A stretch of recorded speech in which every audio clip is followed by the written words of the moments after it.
Hi, I'm Sonya White Jaguar. Welcome to this edition of White Jaguar Wednesdays, my semi-monthly series where I discuss spiritual subjects inspired by your questions. I want to start off by saying thank you for all the great questions. I appreciate it, and I thank you for welcoming my opinion on these subjects. I recently talked about what to do when your spirit guides won't talk to you and how to quiet the mind while meditating. I know that people who are developing a spiritual practice really struggle with these concerns, so thank you for asking for help with that. Please keep your questions coming. Okay, today I'd like to talk about another common concern that people have. Someone had asked me, how do you know that your spiritual experiences are real and not your imagination? That's a great question, so let's dive into that one. The first thing I recommend is to journal your experiences. I mentioned in another video that I had journaled more than 200 pages of notes on the computer, single-spaced, about my spiritual experiences with Alan Rickman between 2016 and 2020.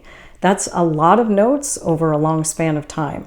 So if you journal for a while, then you can look for patterns and you can see if there are correlations between the spiritual experiences you're having and then something physical that happens in your life. So, for example, in book 2 of From Actor to Healer, Alan Rickman's New Life as a Spirit Guide, I talked about how Alan sometimes likes to drop these little hints of things that he knows.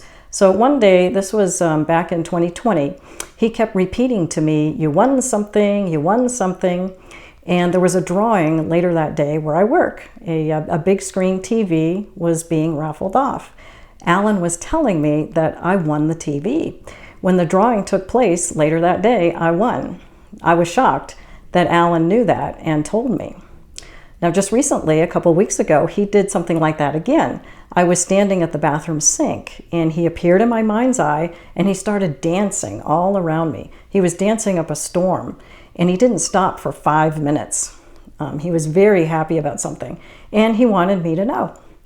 And I knew what it was, but he wouldn't say it with words. He never said a thing. All he did was dance. So I waited, and I got physical confirmation 2 days later. Someone called me on the phone with some great news, and I thought, there it is. Alan was right. He knew. Okay.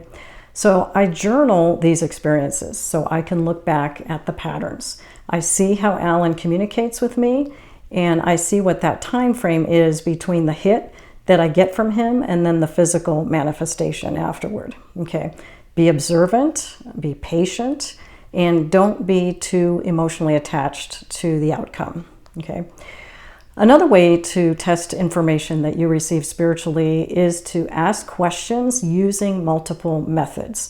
Use tools like a pendulum, muscle testing, and tarot cards, which I've talked about before. Ask different ways and rephrase your questions. The best way to ensure that you're getting accurate answers is to be in a neutral emotional state when you ask your questions, okay? And you obviously don't want to be emotionally attached to the answer. If you're nervous or upset or you're looking for a particular answer, you may not get accurate answers. The best thing to do in that situation actually is to use a surrogate. So this involves a partner. What you do is you ask your questions silently in your mind while your partner then uses a pendulum or muscle testing to get a yes-no answer on your behalf. That works really well. I've done it many times. So your partner doesn't know what question you're asking, but when they hold out the pendulum or they use muscle testing, they will get a yes or no answer to your question that you're asking silently in your mind. Okay. I also recommend getting confirmation from outside sources, like other spiritual practitioners, especially impartial ones who won't be emotionally attached to the answers. When it comes to past lives, I especially recommend doing a past life regression. I talked about my experience with past life regression in book 2 of From Actor to Healer. I did a series of sessions and I was very pleased with them. The sessions were recorded, so afterward I got the recordings transcribed, and I still get insights from them when I review the material. Here's something else that you can try. If you're working with spirit guides like Alan, Ask them to provide information and answer questions that you don't know the answer to. Okay, like I did when I asked Alan what kind of cancer he had. This was right after he died. I talked about that in my first book.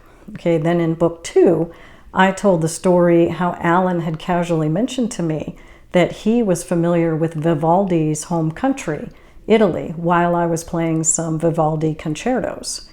Okay, you could dismiss one incident like that as a coincidence or lucky guess, but when the incidents grow and become more frequent, then you build evidence. Okay, there's a term that I see used in the spiritual community called evidence-based mediumship. And that's what you're after. Okay, you want to get answers spiritually that you can then validate through physical means. Okay, here's another tip. If Alan or the spirit that you're communicating with uses words that you're not familiar with, that's a good indicator that it's not coming from your imagination. Someone actually wrote to me recently to tell me that she's been interacting with Alan the last few years, and she struggled at first to accept that her experiences were real. And she told me that Alan sometimes calls her poppet. And she said she's not English, so she did not know that word when Alan first said it. Poppet is a British word. So that's a good example of proof that her experiences were not coming from her imagination. Alan has also used words with me that I'm unfamiliar with. One time, this was years ago, I said to Alan that I could do something for him. And he responded by saying, "That would be boffo." I laughed and I said to myself, did Alan just say boffo? Is that even a word? I had never heard that word before. So I looked it up, and it is a real word. It means magnificent or excellent. And the only reason that I even remember that incident is because I had journaled it. So whenever Alan used a word that I didn't know, I wrote it down. I journaled everything, no matter how trivial. And I did lots of experiments with Alan. Both of my From Actor to Healer books are full of the experiments that I did with Alan over the years. That's how I ended up with 200 pages of notes. Everything helped me to trust, especially in the beginning, back in 2016, that I really was in touch with Alan and it was not my imagination. So don't be afraid to experiment and ask your guides to prove to you that they're really there. Okay, try the techniques that I've used. So now I've been talking about Alan and spirit guides here, but you can test your spiritual abilities with or without contact with spirit guides. When I was first learning how to do spiritual healing, especially distance healing, I was practicing all the time. And one time, a friend of mine who lives in Illinois, he asked me to tune into his cousin in Maryland. Now, the doctors suspected that she had lung cancer, and they scheduled the biopsy. In the meantime, my friend wanted my opinion and wondered if I could confirm that. So here I am in Las Vegas. I tuned into his cousin. I'd never met her physically or talked to her, and right away I saw a purple spot on her left lung. So I told my friend what I saw. His cousin had the biopsy, and afterwards, sadly, they did confirm that she had lung cancer. Where do you think it was? On her left lung. So if you're a spiritual healer or you're working on developing your clairvoyance, practice distance healing techniques and remote viewing.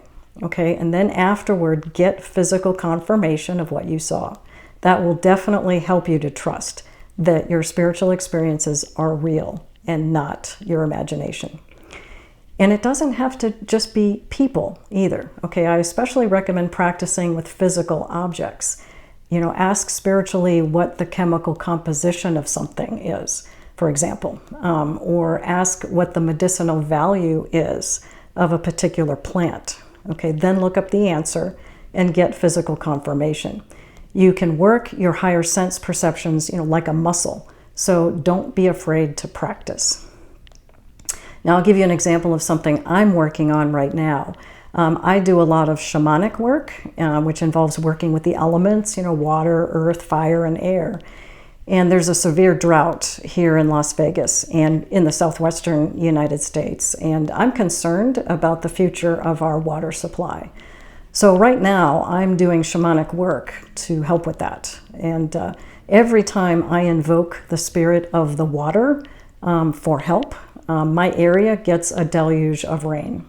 And like anyone, of course, I wonder, is that a coincidence, or did my spiritual work help to bring rain? And so I do the same things that I'm recommending to you. I keep practicing and I evaluate the results. So spiritual experiences are real. Okay, we are spiritual beings having a human experience. The veil between dimensions is thin, and we can have experiences that transcend our 5 physical senses.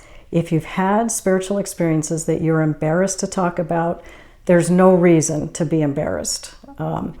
I'm doing this work to help provide validation that spiritual experiences are real. It's the 21st century. It's time for us to realize that we are more than these physical bodies. We are powerful spiritual beings. And we're all working together across time and space, across dimensions, in seen and unseen ways. We can ask for help with our problems from our guides and loved ones on the other side. And not just our individual problems, but societal and planetary problems too. Our guides are there to help us. But it starts with us, trusting our spiritual experiences. We have to trust that we can communicate with spiritual forces.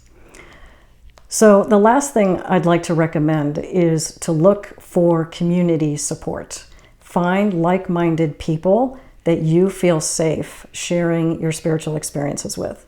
When you see that other people have spiritual experiences like yours, that can help you realize that you're not alone. And I think that's very important. I think many of us who are very sensitive and have heightened awareness of the higher dimension, we're too isolated. We don't know enough people that we can share our experiences with.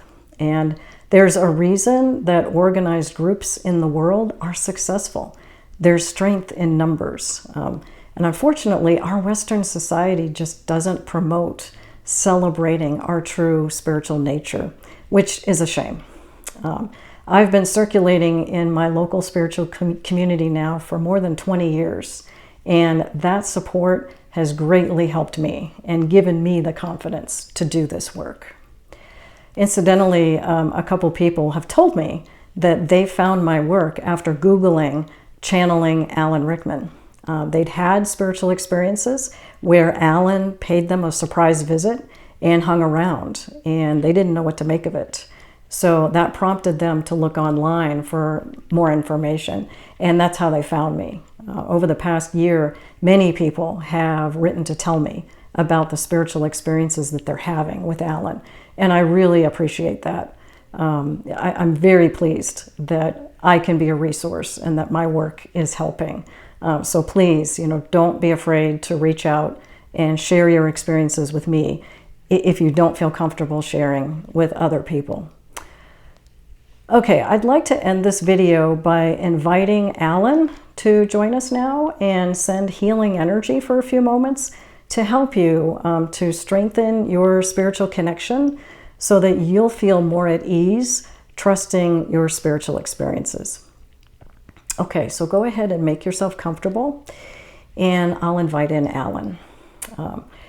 I'm asking for Alan Rickman, the British actor who died in 2016. Alan, would you please join us today? Alan, please send healing energy to all the viewers of this video to awaken and strengthen their connection to spirit so they're more comfortable trusting their intuition and their spiritual experiences. All in the highest and best way. Thank you. So let's give Alan a moment to do that.